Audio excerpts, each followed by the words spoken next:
E aí, gente, tudo bem? Hoje a gente vem para mais uma aula de História do Brasil. Meu nome é Alexandre, para quem não me conhece, tá? A gente vai falar hoje de administração pombalina, tá? É uma matéria, vamos dizer, que a gente precisa ter uma atenção bem grande, até porque ela cai e às vezes vamos fazer uma referência ao ano e não ao nome do ministro que estava envolvido aqui durante esse período, que também é conhecido como, Marquês de Pombal, esse ministro. Gente, a administração pombalina é basicamente um período que vai de 1750 até 1777 da administração metropolitana portuguesa, em que o Marquês de Pombal, principal ministro do rei Dom José I de Bragança, vai virtualmente, na prática, exercer o governo português, ok? Ele é um ministro tão influente dentro da coroa que, durante esse período de praticamente 30 anos, ele essencialmente que governa Portugal, tá bom? Gente, por que a gente está falando do Marquês de Pombal agora? Porque a gente nunca tinha falado de um ministro da administração metropolitana antes? O que a gente precisa se atentar bastante nesse assunto é o que eu chamo de despotismo esclarecido, tá bom, gente? O que seria o despotismo esclarecido? Porque o Pombal é um déspota esclarecido, acho que a gente precisa se responder essas perguntas primeiro.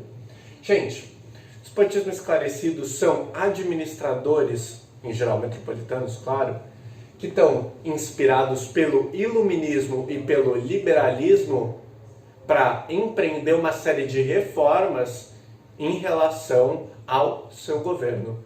Ale, como assim?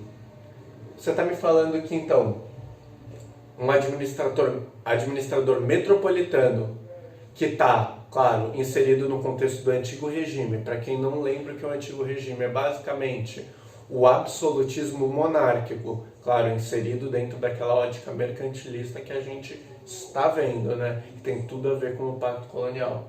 Mas então, é um administrador metropolitano do Antigo Regime que está sendo inspirado pelo iluminismo e pelo liberalismo? Mas, Ale, essas correntes de pensamento, elas não são contrárias ao Antigo Regime? Gente, são. É importante a gente ver isso essencialmente pela contradição, tá bom? Por isso que o despotismo esclarecido, por isso que o Marquês de Pombal são pessoas que, vamos dizer, são um caso a ser estudado na nossa história, tá bom? Eles estão atuando em cima dessa contradição. Pessoas que são inspiradas por pensamentos antagônicos ao Antigo Regime e estão se utilizando disso para o quê? Aprimorar os mecanismos de controle dos governos absolutistas. Parece meio estranho, né? Você pega o absolutismo, ele, vamos dizer, vai assimilar essas correntes de pensamento justamente para se, vamos dizer, modernizar. É isso que vai acontecer, tá bom, gente? Eles vão, basicamente, valorizar o que a gente entende por racionalismo e humanismo. E, gente, esses dois princípios, eles são bem intuitivos. Por quê? Mais ou menos o que eles significam já está no nome. O que vocês acham que é o racionalismo? Gente, é a valorização da razão. Racionalismo, razão, tá? E o humanismo, Ale, o que seria? Gente, é justamente a valorização do homem. Humanismo, homem, tá? São princípios iluministas, são coisas que o liberalismo, que o iluminismo estão ancorados em cima, tá bom? A razão e a valorização do homem. Até porque o que a gente vê em um período anterior é o quê? A valorização essencialmente de Deus, da religião, tá? O conhecimento, o poder, em geral, é detento ou corresponde ao divino, tá? O que vai acontecer muito forte aqui, gente? Eles vão adotar esses ideais, muitos ideais do que a gente conhece também hoje como os economistas fisiocratas, tá? Gente, para quem não conhece os economistas fisiocratas, um dos mais importantes deles vai escrever uma obra, é o Adam Smith, com a obra A Riqueza das Nações, tá? Obra publicada no mesmo ano da independência dos Estados Unidos e, não por acaso, vai ser publicado lá nos Estados Unidos também. Gente, o que esses fisiocratas, o que esses liberais, iluministas estão falando, tá? Gente, essencialmente, vamos dizer, eles estão pregando coisas contrárias ao que a gente entende pelo Antigo Regime. O liberalismo está falando o quê? Do comércio livre. E quando a gente pensa na ótica mercantilista, o comércio livre está, vamos dizer, o oposto do que é o pacto colonial, né? que é aquele comércio exclusivo entre colônia e metrópole, com preços monopolistas que a gente já tanto viu nas nossas aulas, tá bom? Mas o que vai acontecer? Esses déspotas esclarecidos, eles vão se utilizar dessa valorização dessa razão, da valorização do homem, para o quê? Aperfeiçoar os mecanismos de controle da metrópole sobre a colônia, ok? Isso é feito por quê, gente? É importante a gente entender que esses ideais iluministas estavam tentando reestruturar esses governos absolutistas que, claro, às vésperas do século XIX já estavam extremamente atrasados, vamos dizer, precisavam ser modernizados, ok? A gente está vendo e está inserido no contexto da crise do antigo regime. Então esse despotismo esclarecido está vindo justamente durante a decadência do antigo regime. Para o quê? Tentar dar uma sobrevida a ele, fazer ele sobreviver ao crise do antigo regime, tá bom? Gente, as reformas pombalinas e tudo que vai acontecer vão se inserir nesse contexto da crise do antigo regime, tá bom? E, para vocês terem uma noção, o Marquês de Pombal, durante esses praticamente 30 anos, vai ter reformas, algumas relacionadas ao Brasil, portanto, à colônia, e reformas relacionadas à metrópole, portanto, Portugal. A gente precisa se atentar a isso e dividir, mas, claro, vão ter reformas que podem ser feitas seja no Brasil, seja em Portugal, mas que, quando a gente vai ver no final das contas, elas estão afetando tanto a metrópole quanto a colônia. Claro, a colônia mais rica do Império Português no Brasil. Portanto, as reformas, as medidas adotadas em relação a ela, com certeza iriam também ter grandes consequências para a metrópole. Tá bom, gente? Se vocês tiverem alguma dúvida, podem escrever nos comentários, tá bom? Eu vou aqui apagar a louça para continuar a nossa aula.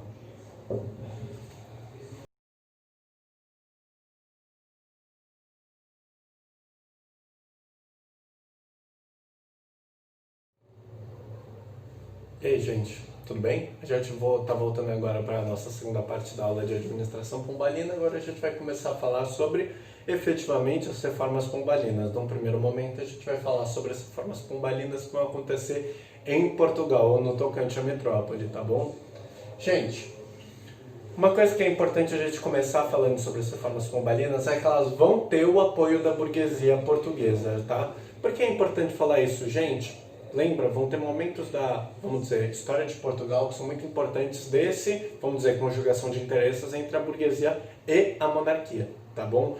Um desses primeiros grandes momentos é a Revolução de Avis, tá bom? Que é aquele, vamos dizer, o fato que vai impulsionar a expansão marítima de Portugal por conta de, a partir da Revolução de Avis, que vai começar a existir, vamos dizer, o conluio de interesses, tá? A união dos interesses entre as elites portuguesas, sejam as elites quem? A igreja, a alta igreja, claro, o alto clero, a burguesia e a própria nobreza, tá bom? Com a monarquia, claro. Gente, é importante a gente entender então que essas reformas pombalinas estão sendo financiadas e sustentadas muito pela essa burguesia portuguesa, que durante todos os momentos, vamos dizer, até o final do século XVIII, vai ter um protagonismo bem maior em Portugal já a partir da Revolução de Avis que a gente falou praticamente em nossa primeira aula, tá bom? Gente, o que vai acontecer? Tudo quando a gente fala de reformas pombalinas no contexto de Portugal, a gente precisa ter em vista um evento muito importante que vai acontecer no início da administração pombalina já em Portugal. É um terremoto que vai ocorrer em 1755 e vai destruir, arrasar praticamente toda a cidade de Lisboa, matando milhares de pessoas. Gente, foi um terremoto de larga escala. Naquela época, as cidades não estavam preparadas a, vamos dizer, conseguir enfrentar um terremoto de poder, como foi em 1755, tá bom? O que vai acontecer? Ele vai destruir completamente a cidade e, claro, as reformas pombalinas vão ser inseridas nesse contexto muito porque o Marquês de Pombal está aumentando a eficiência administrativa da colônia para pagar a reconstrução de Lisboa, tá bom? Gente, ó, eu vou dar um exemplo para vocês, vai estar na lição, também é uma questão de segunda fase da FUVEST que vocês precisam se atentar bastante. Primeira vez que eu fiz a segunda fase da FUVEST, eu me deparei no, vamos dizer, terceiro dia, né, um dia específico, com essa questão sobre o Marquês de Pombal, tá? que mostra ela. É um quadro, quando eu fui fazer a prova, ele era praticamente impossível de identificar os elementos, a imagem estava numa qualidade péssima, no exercício vocês vão ver que ela está numa qualidade melhorzinha, na impressão da prova sempre piora, tá? E nesse quadro mostra o que? Marquês de Pombal sentado numa poltrona, ok? Com uma série de papéis à frente, uma baía atrás com barcos e uma coisa meio borrada que você não consegue entender o que é lá de fundo desse quadro, né? O que vai acontecer, gente? Esse quadro está mostrando, e a gente precisa se atentar principalmente a 3 elementos, tá bom? Os projetos dessa montanha de papéis que não está, vamos dizer, estirados na frente do Marquês de Pombal, seriam o quê? Os projetos de reconstrução de Lisboa. Quando a gente consegue ver a imagem, a gente olha o ano, a gente consegue ligar tudo o que está acontecendo a Lisboa, até porque vai ser um evento que vai afetar muito a história de Portugal, tá bom? Então ele está com os projetos de Lisboa. Ali o Marquês de Pombal sentado naquela, vamos dizer, soberba do Marquês de Pombal, toda aquela, vamos dizer, poder emanando como se fosse o poder real ali dele, é porque ele é o responsável pelo projeto de reconstrução de Lisboa. Ele está analisando aqueles papéis, tá bom? A baía atrás mostra uma série de embarcações ao fundo. Que embarcações seriam essas? Seriam as caravelas, gente. A embarcação que vai possibilitar a expansão marítima de Portugal, possibilita viagens muito mais rápidas, ok? É um barco veloz, um barco menor do que as embarcações daquela época, que vai ser desenvolvido pelos portugueses, ok? E que vai ser o quê? Um sinal da época de, vamos dizer, pujança, riqueza, que o Império Português teve o seu maior poder. Então, naquele quadro, eles estão remontando o poderio marítimo de Portugal através dessas embarcações ali, tá? Fazendo referência ao vasto Império Português ultramarino, ok? O que mais tem ali naquela imagem para a gente ver a fundo, o que a gente consegue identificar depois de muito esforço, é que é uma cidade, aliás, em reconstrução, referência a Lisboa, tá bom? Então ele está analisando os projetos com a cidade de fundo, tá? Com Lisboa sendo reconstruída ali. Esses 3 elementos são precisos para a gente identificar nesse quadro e conseguir responder essa pergunta, ok? Agora vamos falar um pouquinho sobre, vamos dizer, as reformas pombalinas que estão acontecendo agora em Portugal, mas sempre tendo em vista, né, esse evento que eu acabei de narrar para vocês, que é o terremoto que destrói Lisboa, tá? Gente, um evento importante que vão atribuir a Marquês de Pombal no contexto português é a abolição da escravidão em Portugal. Por que eu estou colocando abolição entre parênteses? Gente, primeiro, a abolição, efetivamente, eu acho uma palavra muito pesada para a gente falar aqui, até porque vai continuar existindo escravidão no Império Português durante mais de um século, ok? O Brasil só vai abolir a escravidão em 1888, ok? E claro, a partir de 1822 não faz mais, vamos dizer, parte de Portugal, mas claro, o primeiro monarca brasileiro, Dom Pedro I, tinha uma relação gigantesca com a coroa portuguesa, até porque posteriormente ele vai assumir depois o trono português, tá bom? Numa guerra civil que vai envolver ele e o irmão mais novo, Dom Miguel.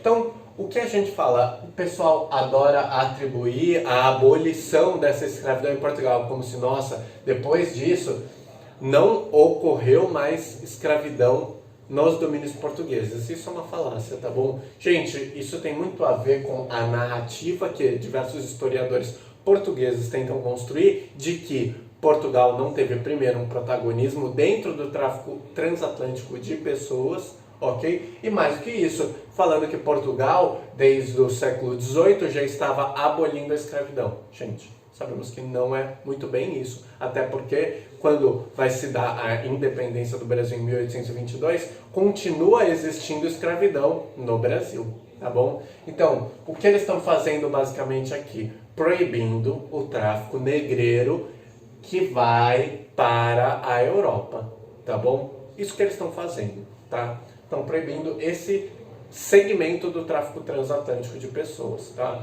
Então, a partir, basicamente, da administração pombalina, param de ser importados escravos africanos para a Europa. Em teoria, não quer dizer que na prática, a gente não visse casos isolados ainda que mostravam que o tráfico negreiro ainda ia em direção à Europa, mas em menor proporção, bem menor proporção, diga-se de passagem, tá bom? Gente, o que mais ele vai fazer? Ele vai nacionalizar setores do comércio luso. Como assim? Ele vai pegar setores que ele considera estratégicos, tá? Setores que seriam, vamos dizer, importantes para a coroa portuguesa e ele vai nacionalizar isso, tá bom? É uma coisa que a gente vê até hoje nos dias governos modernos nacionalizando os setores do comércio, como a gente fez, por exemplo, com a Petrobras, tá? Mas aqui tem um sentido, vamos dizer, muito mais de companhias de comércio, aqui são outros segmentos, é diferente do que a gente vê com uma nacionalização moderna, tá, da economia, tá bom? Mas ainda assim, é bem importante porque ele está pensando em setores que, vamos dizer, podem alavancar a economia portuguesa e precisam de uma atenção maior da coroa, tá? Isso está mostrando o quê? A intervenção do governo metropolitano na própria economia, tá bom? Gente, o que mais a gente vai ver? Um estímulo às manufaturas. O Marquês de Pombal ele vai tentar fazer o quê? Vai tentar impulsionar a industrialização de Portugal. Efetivamente, isso não irá ocorrer. Até porque, após a administração pombalina, quando ascender a Rainha Dona Maria, ok? Também conhecida como a Viradeira, ela vai basicamente extirpar todas as reformas pombalinas, acabar com elas, tá bom? E esse marco do estímulo às manufaturas, ok? Desse avanço no sentido de Portugal se transformar num país industrializado, não vai dar certo, até porque essas políticas vão ser interrompidas após a administração do Marquês de Pombal, tá bom? O que mais a gente vai ver? Ele vai tentar combater os privilégios da nobreza. Gente, como assim combater os privilégios da nobreza? O que ele está fazendo? Gente, ele está taxando, ok, a nobreza, que até então não era taxada em diversos segmentos. Ele está tentando controlar ainda mais essa nobreza e mais ou menos o que? Igualar em condições fiscais, em condições de pagamento de impostos, os nobres com a burguesia, tá bom? A gente está vendo uma tentativa de equiparar os direitos dessas duas classes, ok? Claro, ele vai sofrer vamos dizer, rechaço gigantesco por parte da nobreza, tá? Eles vão se opor a essas medidas do Marquês de Pombal e, claro, depois que a Dona Maria I assumir, ela vai voltar com boa parte desses, vamos dizer, avanços no sentido de extirpar os direitos, os privilégios dessa nobreza portuguesa, tá? O que mais a gente vai ver? O desenvolvimento do que a gente conhece como educação laica. Gente, o que é educação laica ou secular? É a educação que, teoricamente, estaria livre das amarras religiosas. É uma educação feita por quem? Pelo Estado, tá? Até então, as escolas que a gente tinha em Portugal eram escolas de companhias religiosas, tá? Ou da igreja. A partir desse momento, a gente vai começar a ver a criação de escolas do Estado, tá? Do governo, ok? Que teoricamente, não estariam atreladas aos dogmas religiosos, mas que, claro, na prática a gente vê na escola pública do Brasil até hoje, por mais que seja uma educação laica, a gente vê uma aula de ensino religioso que essencialmente ensina sobre o cristianismo, mal fala de outras religiões. Pessoas, algumas delas tiveram o privilégio de ter um ensino religioso, vamos dizer, não alienado, não atrelado aos dogmas só da religião cristã. Tá? Mas a maioria das pessoas não teve essa oportunidade. Eu não tive mesmo essa oportunidade na escola, apesar de, em teoria, a gente viver há séculos sobre uma educação laica, tá? Claro, gente, esse desenvolvimento da educação laica tem um porquê, tá? Aconteceu um evento que vai, vamos dizer, levar a isso. E qual é esse evento? O desenvolvimento dessa educação laica vai ser impulsionado pela expulsão dos jesuítas em 1759, ok? Acusados, claro, de criar um Estado dentro de um Estado. Pera aí, gente, vamos falar melhor disso no próximo bloco, tá bom? Mas eu preciso começar a iniciar esse debate com vocês, que a expulsão dos jesuítas vai impulsionar, como consequência, o desenvolvimento dessa educação secular, tá? Essa educação não atrelada à igreja, tá bom? Se vocês tiverem alguma dúvida, podem escrever nos comentários, tá? Mas vamos começar a, vamos dizer, criar esse imaginário das reformas pombalinas na nossa cabeça, tá bom? Vou apagar aqui a luz e a gente vai para o próximo bloco da aula.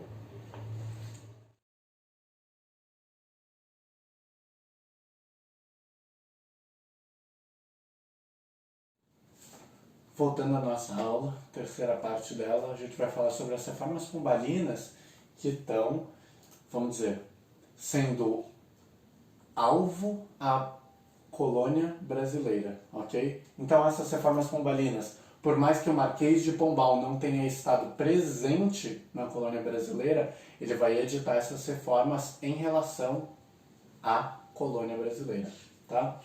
Gente, uma das primeiras que a gente vai falar, que era o que a gente já estava, vamos dizer, retomando um pouco o assunto na parte passada da aula, é a expulsão dos jesuítas que vai acontecer em 1759, ok? A gente viu um dos desdobramentos dela, que é a criação da educação laica.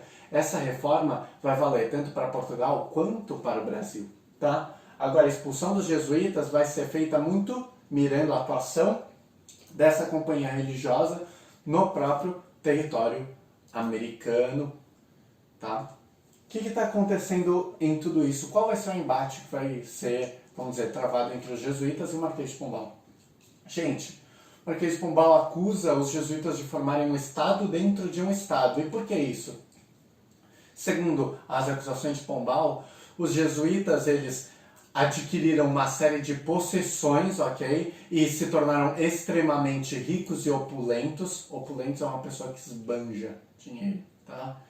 Dentro da esfera colonial, justamente porque eles exploram a mão de obra indígena, ok? A gente precisa entender que boa parte das acusações do Pombal, elas vão ser, vamos dizer, narradas principalmente pelo relato do meio-irmão do Marquês de Pombal, justamente a pessoa que vai ser designada como governador do Maranhão e Grão-Pará, ok? O que está acontecendo? O irmão do Marquês de Pombal, ele vai, vamos dizer, absorver uma série de reclamações dos colonos em relação ao quê? Exploração da mão de obra indígena. A gente já viu que o Maranhão, aliás, é um estado do Brasil, uma capitania naquela época, ok? Que tem um protagonismo muito grande no quê? Na escravização indígena. Tá? A gente já viu que aconteceu uma revolta colonial no Maranhão justamente por protestos dos colonos maranhenses contra a oposição dos jesuítas em relação à escravização indígena. É a revolta de Beckman, tá bom? Então, um estado que estava, vamos dizer, contaminado pela exploração da mão de obra indígena e que estava sendo cada vez mais afetado pela escassez dos braços indígenas, justamente porque a maioria dos indígenas que moravam perto da cidade de São Luís, no Maranhão, foram mortos ou pela exploração indígena ou foram atacados pelas epidemias trazidas pelos colonos europeus, ok? Então, essa escassez de mão de obra vai causar uma pobreza crônica no estado do Maranhão e vai dirigir muitos, vamos dizer, das críticas do governador meio-irmão de Pombal e dos colonos aos jesuítas que, segundo eles, estariam explorando a mão de obra indígena. O que, vamos dizer, não é total mentira, uma vez que os jesuítas exploram a mão de obra indígena em um regime análogo à escravidão. Mas é muito diferente a exploração da mão de obra que os jesuítas fazem da dos colonos que vendem os indígenas em mercado e que os indígenas que trabalham na mão dos colonos aqui no Brasil têm uma expectativa de vida de, se muito, 2 anos de trabalho. Porque eles morrem desempenhando suas atividades. Nas missões é bem diferente, tá? Eles são permitidos de ter uma família, constituí-la, claro, em relações monogâmicas ali, e eles vão ser explorados laboralmente, assim, na esfera do trabalho, pelos jesuítas, mas não de uma maneira tão atroz, tão violenta quanto os colonos utilizavam, tá? Que vai acontecer isso e uma série de outros desentendimentos envolvendo os jesuítas e Marquês de Pombal vão culminar na expulsão dos jesuítas em 1759. Um pouco antes da expulsão dos jesuítas na Espanha, que vai se dar mais ou menos uma década depois, também por pressão de quem? Marquês de Pombal e Portugal em relação a os países católicos expulsarem os jesuítas de seus territórios. Logo mais, o Papa vai extinguir a companhia religiosa dos jesuítas, que só vai ser posteriormente recriada mais de décadas depois. o que está acontecendo aqui? Não só a expulsão dos jesuítas vai ser uma medida do Marquês de Pombal. Ele toma uma série de medidas em relação a aumentar a eficiência administrativa da colônia. Como assim? Aumentar a fiscalização da metrópole sobre a colônia. Dentro dessas, a gente pode destacar o quê? A extinção das capitanias hereditárias, até porque os donatários eles agiam ao bel prazer, fazendo o que queriam, aliás, cometendo uma série de abusos perante os colonos e a coroa portuguesa. E mais do que isso, a mudança da capital de Salvador para o Rio de Janeiro, muito mais próximo ao que é o centro econômico da colônia brasileira naquela época, que era o quê? A região mineradora, tá? Não sei se vocês já viram na aula de mineração, não fui eu que dei para vocês. Eu vou gravar uma aula se vocês quiserem ver depois também para retomar o assunto, porque é algo muito importante, mas essa mudança da capital para o Rio de Janeiro também vai convergir com a mudança do eixo econômico do Nordeste para o Centro-Sul brasileiro, tá? Vocês precisam ter muito costuradinho essas coisas na sua mente, até porque essas mudanças de eixo econômico-político são extremamente importantes para a gente realizar a prova do vestibular. É vamos dizer, uma pergunta bem recorrente na segunda fase da FUVEST, principalmente, tá? Se vocês tiverem alguma dúvida em relação a isso, podem me perguntar, mas eu acredito que através das medidas que eu estou materializando a maior eficiência administrativa da colônia, vocês conseguem juntar os conceitos, tá? Mas que isso, ele vai intensificar a exploração da colônia. Eu coloquei só intensificar da colônia, eu esqueci de colocar a exploração. Desculpa aí, gente, mas vocês sabem, às vezes eu esqueço de colocar uma palavra na lousa, tá? Eu vou tirar uma foto da luzinha legal e vou editar minha aula para ficar intensifica a exploração da colônia. O que está acontecendo? Como ele vai intensificar essa exploração, gente? Ele vai elevar a carga tributária, então a colônia vai começar a pagar uma série de impostos novos para o quê? Principalmente pagar a reconstrução de Lisboa, que estava ocorrendo em Portugal, decorrente daquele terremoto que a gente já falou que aconteceu em 1755. Ele também vai aperfeiçoar os mecanismos de cobrança, porque ele quer muito evitar o contrabando que acontece em larga escala, principalmente na região mineradora, tá? E ele também vai criar a real extração de diamantes, então ele vai fazer vamos dizer, um distrito separado dentro da região mineradora, onde acontece a exploração de diamantes e que vai ser extremamente fechado, e os colonos, ok, não vão poder entrar lá. É um lugar de acesso exclusivo das autoridades metropolitanas e que até hoje nós sabemos muito pouco da real extração de diamantes, até porque foi um distrito extremamente blindado pelo governo português, tá bom? Gente, vocês entenderam isso aqui? Aí eu vou apagar essa parte aqui, vou tirar uma foto. Então vai continuar o vídeo na nossa próxima parte da aula e última, a parte 4. Tá bom, gente?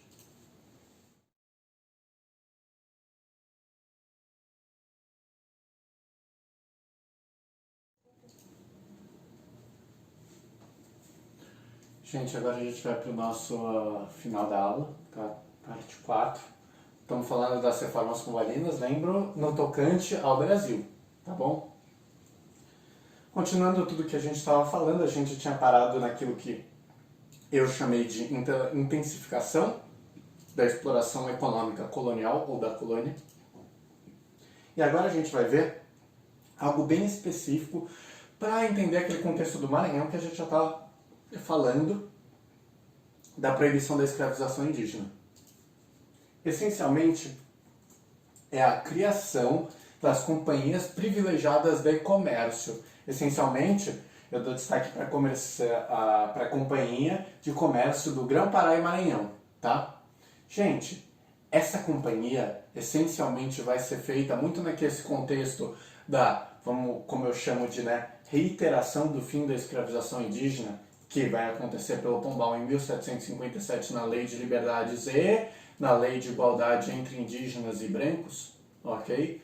Só que, vamos se lembrar, a escravização indígena foi abolida em 1748 pelo antigo monarca português, tá?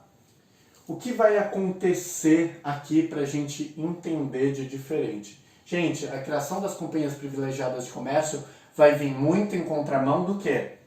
Do fim da escravização indígena, principalmente no Maranhão e Pará, que eram dois estados vamos dizer, protagonistas na escravização indígena, ok? Eram os estados que, naquele momento, estavam mais matando as populações indígenas, escravizando contingentes gigantescos de pessoas, tá? O que vai fazer? Ele vai criar essas companhias privilegiadas de comércio que vão se incumbir de quê?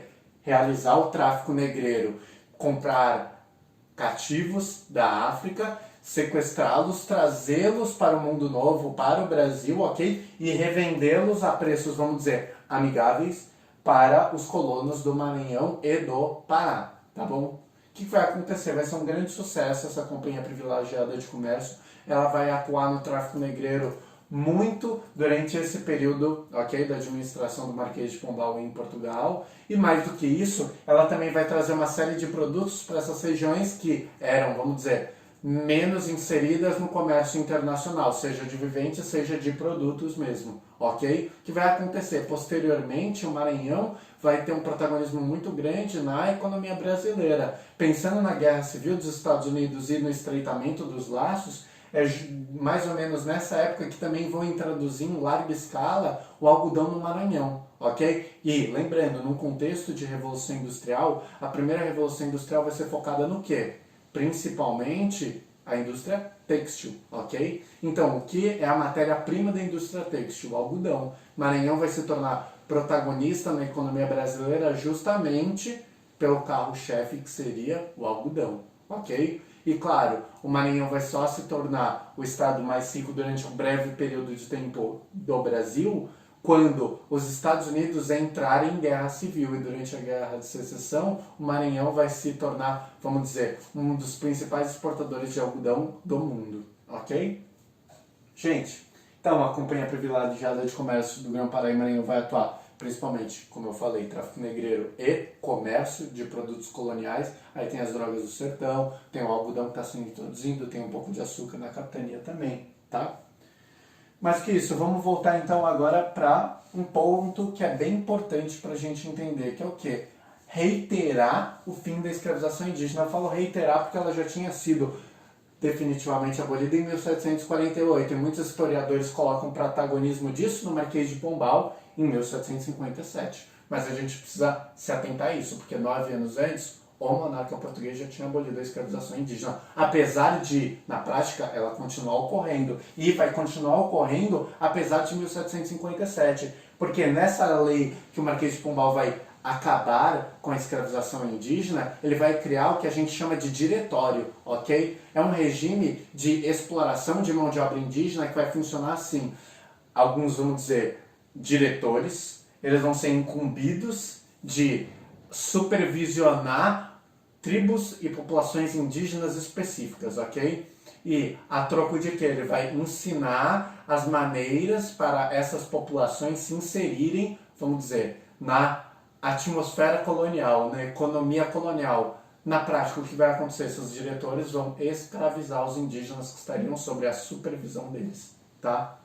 Isso vai acontecer em larga escala, lembrando que o meio-irmão do Marquês de Pombal era o governador do Maranhão, então eles tinham laços muito estreitos, e o irmão do Marquês de Pombal vai ser um dos principais, vamos dizer, protagonistas dessa criação de diretórios, que vai ser um fracasso total e vai ser, algumas décadas depois, abolida, justamente porque ela está fazendo a manutenção da escravização indígena no norte do Brasil, tá?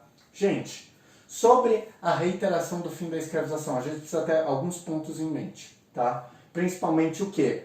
Dentro da Lei de Liberdades também vai ter um incentivo à miscigenação entre brancos e indígenas, tá bom? Ele está incentivando o casamento, falando que é extremamente nobre por parte dos colonos se casarem com indígenas ou descendentes de indígenas, que eles não devem ser o quê?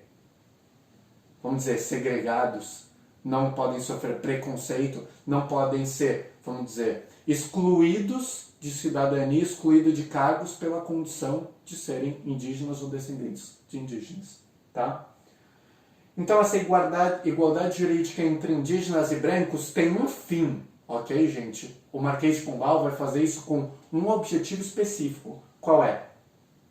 a intenção de assegurar o norte e o centro-oeste do Brasil. Como vocês já viram na aula de limites fronteiriços, tá? O que está acontecendo aqui? O Tratado de Madrid, que vai ser celebrado em 1750 e que o Marquês de Pombal vai ser encarregado de demarcar essas fronteiras, ele se baseia em um princípio. Qual é ele? Vocês lembram, gente? Vou dar um tempinho para vocês pensarem.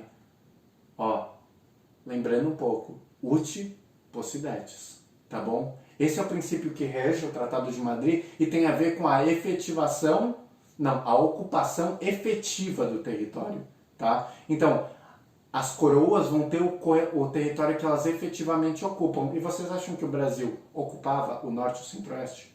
Claro que não. Mas quais eram as populações que estavam inseridas no norte e no centro-oeste brasileiro? As populações indígenas. Por isso que o Marquês de Pombal está estendendo a cidadania a essas populações. Justamente porque ele tem um receio gigantesco da Espanha contestar esse tratado falando, mas espera aí, vocês não têm colonos nenhum nesses territórios. Mas o Marquês de Pombal ele via devolver o contra-argumento agora como a gente tem colonos sim, tem as populações indígenas que são cidadãos da colônia portuguesa, tá? Então entender como essa jogada, como, vamos dizer, essa jogada de marketing para a Inglaterra de, olha, Portugal está acabando com a escravização. E mais do que isso, essa jogada de falar que acabou a escravização indígena no Brasil com o Marquês de Pombal, coisa que já teria ocorrido 9 anos antes do Edito de 1757, é muito mais pró forma, porque na prática o próprio meio-irmão do Marquês de Pombal vai continuar sendo o protagonista na escravização de populações indígenas no norte do Brasil, tá? Na prática, a escravidão continuou ocorrendo, até os dias de hoje, infelizmente. Gente, de tudo isso, o que a gente precisa entender que vão ser as consequências tem muito a ver com a aula de rebeliões coloniais, até porque a gente vê que a crise do antigo regime é da segunda metade do século XVIII. Então, portanto, corresponderia ao que? A administração do Marquês de Pombal em Portugal, apesar da maioria das revoltas emancipacionistas terem acontecido após a administração do Marquês, ok? Quais seriam essas revoltas emancipacionistas?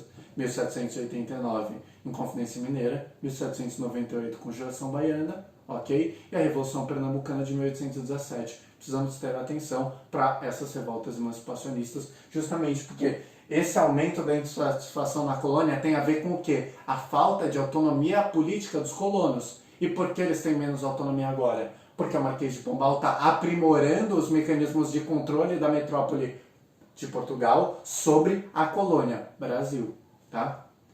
Gente, eu espero que vocês tenham entendido toda a aula, que vocês não tenham dúvidas, mas claro, se vocês tiverem qualquer coisa, podem deixar nos comentários, podem me mandar mensagem, que eu prontamente vou responder todas as dúvidas que vocês tiverem, tá bom, gente? Até mais, até a próxima aula.